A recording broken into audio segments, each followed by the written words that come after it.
Hello, কি অবস্থা? কেমন আছেন? পায়েস খেতে কে পছন্দ করেন? আমার তো খুব ভালো লাগে, ইভেন আমার বাচ্চারাও খুব পছন্দ করে। তো আগের দিন ভেবেছিলাম পায়েস রান্না করব, এজন্য পোলার চাল ভিজিয়ে রেখেছিলাম সারারাত।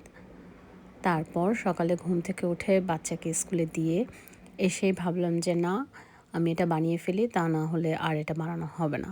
কারণ আজকাল অনেক কিছু ভাবি করব, বাট পরে আর করতে ইচ্ছা করে না। এজন্য একদম আলসামি না করে সকাল বানিয়ে ফেললাম। তো খুবই সহজ, সবাই জানে কিভাবে বানায়। আমি এখানে অর্ধেক দিয়েছিলাম চিনি আর অর্ধেক খেজুরের গুড়। এই কারণেই আমার পায়েসের কালারটা এরকম এসেছে। তারপর এই তো বাদাম দিয়ে দিলাম গার্নিশের জন্য। পিঠাও আমার খুব ভালো লাগে বানাতে, বাট আমি অত একটা পিঠা বানাতে পারি না।